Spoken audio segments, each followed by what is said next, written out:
Hello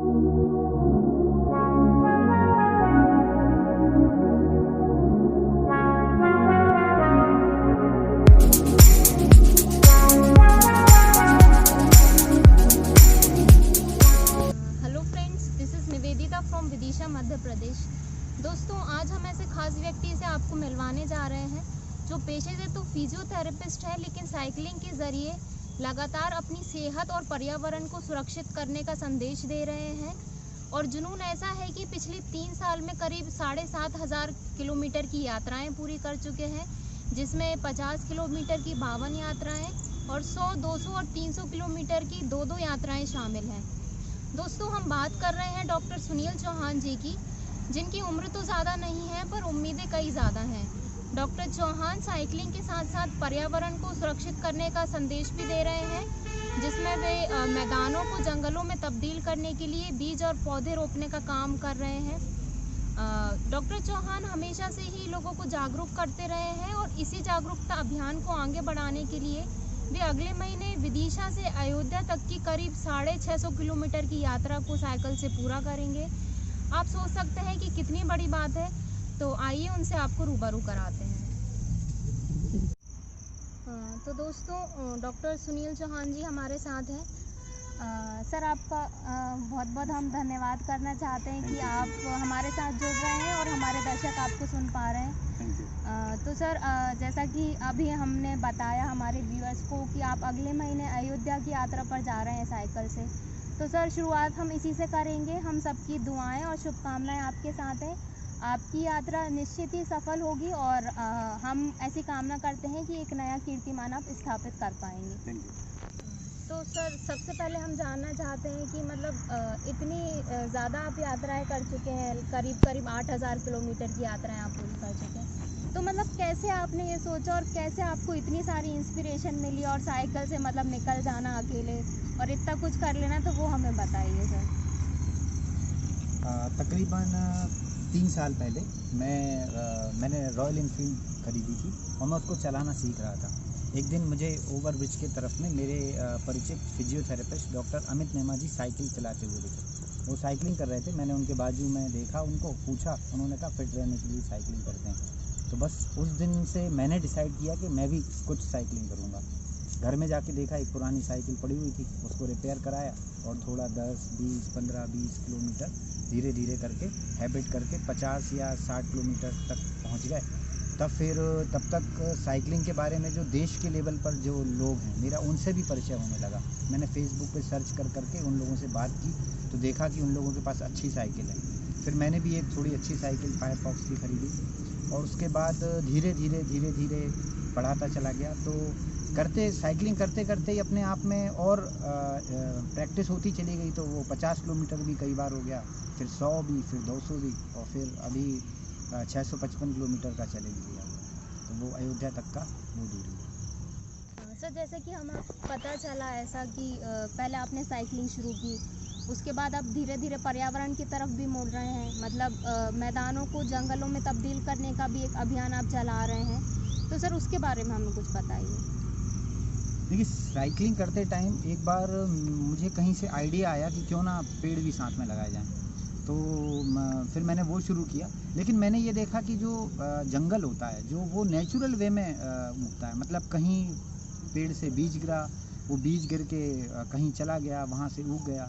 तो मेरे मन में वही आइडिया आया। मैंने कहा ठीक है, अपन इसी पे काम करते हैं। तो मैंने बहुत सारे बीजों को इकट्ठा करना शुरू किया, जिनमें जैसे कंजी के बीज हैं, वो सबसे अच्छा काम करते हैं। मैंने वो वाले बीजों को बहुत सारा इकट्ठा किया। कहीं जहाँ भी पेड़ होता है वहाँ पर जाकर खुद तोड़ कर लाता हूँ, घर में कलेक्शन करता हूँ। फिर जब भी साइकिलिंग के लिए निकलता हूँ तो अपने साथ 100-200 बीज रख लेता हूँ, जो जहाँ भी चलते हैं मुट्ठी भर फेंकते चले जाते हैं। तो धीरे धीरे वो मतलब ऐसा है कि कहीं ना कहीं पे कई बार जहाँ खड़े होते हैं वहाँ पर ज़मीन में उसको डाल देते हैं। तो इस तरीके से मेरा सोचना है कि कुछ नहीं तो कुछ तो पेड़ उसमें से पौधे बनेंगे और पेड़ बनेंगे। इसके साथ साथ मैं इंडोर प्लांट्स भी लगा रहा हूँ। तो मेरे क्लिनिक में और मेरे घर में इंडोर प्लांट्स लगे हुए हैं, तो ताकि घर के अंदर का वातावरण और घर के बाहर का वातावरण अच्छा हो। तो सर जैसे कि आप अगले महीने अयोध्या जा रहे हैं, तो उसकी आप पूरी प्लानिंग भी अभी से कर रहे हैं और आप मतलब प्रैक्टिस भी आपकी जा रही है, मतलब आप अल्टरनेट डेज 50 किलोमीटर्स और 100 किलोमीटर्स ट्रैवलिंग करते हैं। तो सर क्या क्या अरेंजमेंट्स हैं और क्या क्या प्लानिंग है और कैसी आपकी ट्रैवलिंग रहने वाली है, उसके बारे में हमें थोड़ा सा बताइए। जैसा कि हम सब जानते हैं कि भाई अयोध्या तो अपने लिए मतलब एक बहुत ही पवित्र जगह है। तो मेरे मन में ख्याल आया कि क्यों ना अयोध्या जाया जाए, वो भी साइकिल से। दोनों मैसेज हो जाएंगे, एक तो खुद को चैलेंज हो जाएगा, दूसरा एक अच्छा मैसेज जाएगा लोगों के बीच और अयोध्या में दर्शन हो जाएंगे। तो उसके लिए मैंने प्लान की, मैंने दूरी पता की तो वो करीब 650 किलोमीटर है।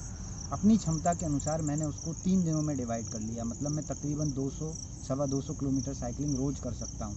तो मैंने उस क्षमता के अनुसार उसको 3 दिन में डिवाइड किया। हम लोग तकरीबन 12 घंटे साइकिलिंग करेंगे, 12 घंटे आराम करेंगे, जिसमें हमने पहला स्टॉप एक बड़ा मलेरा में रखा है, दूसरा फतेहपुर में और तीसरा अयोध्या में। हम दशहरे के दिन अयोध्या पहुंच जाएंगे। दर्शन करने के बाद एक दिन रुकने के बाद वहां से कार से वापस विदिशा आ जाएंगे। तो सर जैसा हम अक्सर बोलते हैं लोग कि कुछ करने के लिए हमें अकेला ही निकलना पड़ता है, अगर हम सबका साथ ढूंढेंगे तो अक्सर हम पीछे रह जाते हैं। तो आप भी जैसे निकल जाते हैं साइकिल से, मतलब बहुत सारी यात्राएं आपने ज़्यादातर अकेले ही की हैं, तो आपको नहीं लगा कि कभी कि आपकी एक टीम होनी चाहिए और भी लोग आपके साथ होना चाहिए, तो ऐसा कभी आपको फील नहीं हुआ? बिल्कुल हुआ। हमने तो रोड पे चलते चलते लोगों को अपना जोड़कर लोगों को रोक कर अपने ग्रुप में शामिल किया और उसका नतीजा ये निकला है कि आज शहर में तकरीबन 100 लोग साइकिलिंग करने लगे हैं। अपनी अपनी क्षमता, अपने अपने समय के अनुसार। कोई 50 किलोमीटर भी करने लगा है, कोई 20 किलोमीटर भी करने लगा है और इतने सारे लोग जुड़ते चले आ रहे हैं, ये बहुत अच्छी बात है। बाकी मेरा मन जब मुझे मन करता है तो मुझे अकेले राइडिंग ज़्यादा पसंद है, सोलो राइडिंग ज़्यादा पसंद है।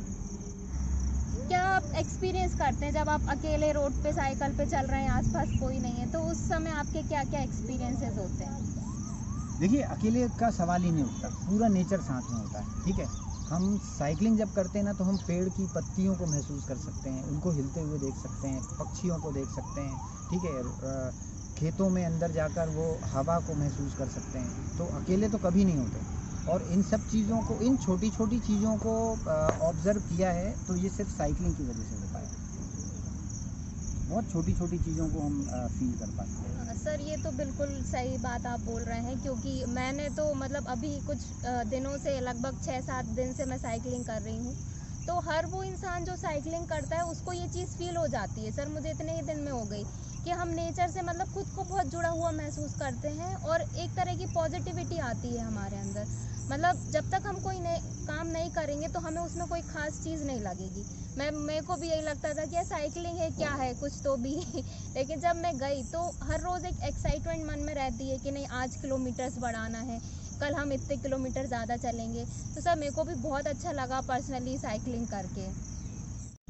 तो सर जैसे कि अभी आपको 3 साल हो गए हैं लगातार साइकिलिंग करते हुए और आप लोगों को बहुत अच्छा मैसेज भी दे रहे हैं, लेकिन आपने आगे के लिए क्या सोचा है? मतलब फ्यूचर प्लानिंग क्या है साइकिलिंग को लेकर, नेचर को लेकर या एनवायरनमेंट को लेकर, जो भी है वो हमें बताइए। देखिए, सबसे पहले तो सोसाइटी को लेकर मैं सोचता हूँ कि अभी हर घर एक साइकिल अभियान चलाना पड़ेगा। मतलब उतनी तेज़ी से उसको चलाना पड़ेगा कि हर घर में साइकिल हो और घर के जितने भी छोटे मोटे काम होते हैं वो, और कहीं छोटी छोटी, मतलब कभी हम पास में जा रहे हैं, बाज़ार जा रहे हैं या किसी फ्रेंड के घर जा रहे हैं पास में, लोग वो सब साइकिल से करने लगे। और इसी बारे में मैं आगे काम करूँगा। उसके 2 बेनिफिट होंगे, एक तो पेट्रोल की भी बचत होगी, प्रकृति नेचर अच्छा होगा, दूसरा लोगों की फिटनेस जुड़ेगी। और साइकिल एक बहुत बड़ी इंडस्ट्री है हमारे भारत में, इतनी बड़ी बड़ी इंडस्ट्रीज़ हैं। अगर साइकिल इंडस्ट्री को हम बढ़ावा देते हैं तो इसमें बहुत सारे लोगों को रोज़गार भी मिल सकता है। ये मेरा सोसाइटी को लेकर है। अब रही बात पर्सनल की, तो पर्सनल अभी कुछ दिनों में, अब अयोध्या ट्रिप के बाद मुझे अगले साल SR निकालना है, जिसमें मुझे 40 घंटे में 600 किलोमीटर साइकिलिंग करनी है और जो लगभग नॉन स्टॉप होती है। तो और ऐसा सोच रहा हूँ कि मैं विदिशा से वो पहला व्यक्ति बनूँ जो SR क्लियर करे। दैन उसके बाद मैंने ये सोचा है कि लगभग हर साल मैं इस टाइप की कोई यात्रा करूँगा, जिनमें नेक्स्ट मेरे मन में है विदिशा से लेकर छत्रपति शिवाजी महाराज की समाधि जो है वो महाराष्ट्र में है, जो तकरीबन 1000 किलोमीटर की है उसको तकरीबन 5 दिन में कवर करने का। तो वो जैसा ये ट्रिप है वैसा वो ट्रिप है। तो हर साल हम जो हमारे महापुरुष हैं उन लोगों के जहाँ जन्म हुआ है वहाँ, या जहाँ पर उनकी डेथ हुई वहाँ, ऐसा कुछ सिलेक्ट करेंगे और ये एक तरीके से उनको श्रद्धांजलि होगी। सर, एक बार फिर से हम आपका तहे दिल से शुक्रिया अदा करना चाहते हैं कि आप हमारे साथ जुड़े, और पर्सनली हमें बहुत अच्छा लगा आपसे मिलके, आप जो काम कर रहे हैं। और मैं भी अपने व्यूअर्स को ये बताना चाहती हूँ कि जब तक हमें लगता है कि हम कोई काम नहीं करते तो हमें नहीं लगता है उस चीज़ में कोई ख़ास बात है। आप एक बार साइकिलिंग करके देखिए, जब आप कुछ दिन साइकिलिंग कर लेंगे तो आपको लगेगा कि ये बहुत अच्छी चीज़ है। मतलब साइकिलिंग और नेचर हो गया, हमारी बॉडी फिटनेस हो गई, हमारी हेल्थ हो गई। जो लोग फोटोग्राफर्स होते हैं जिनको फोटोग्राफी का बहुत शौक है, तो फोटोग्राफी और साइकिलिंग एक दूसरे के साथ साथ बहुत अच्छे से चल पाते हैं। तो आप लोग करके देखिए, फिर उसके बाद जो है आपको मतलब किसी को ज़रूरत ही नहीं पड़ेगी बोलने की, आप खुद साइकिल उठाएंगे और चल देंगे। तो सर, फिर से हम आपको बेस्ट विशेस देना चाहते हैं आपके अपकमिंग टूर के लिए। Thank you so much sir. Thank you Nivedita, thank you very much sir. आप लोगों ने भी मुझे इस लायक समझा कि आप मतलब ये सारी अरेंजमेंट किया। Thank you very much. मैं और ये बात भी बोलना चाहता हूँ सभी लोगों से, आपके चैनल के माध्यम से लोगों तक पहुँचे, साइकिल को अपने लाइफ का, अपने घर का हिस्सा बनाएं। कोशिश करें, आपके पास कितनी भी महंगी गाड़ी हो लेकिन एक साइकिल घर में ज़रूर होनी चाहिए। और छोटे मोटे काम, घर के छोटे मोटे काम करें, वो ज़्यादा बेस्ट है। इससे हेल्थ भी अच्छी रहेगी और नेचर भी बढ़िया रहेगा।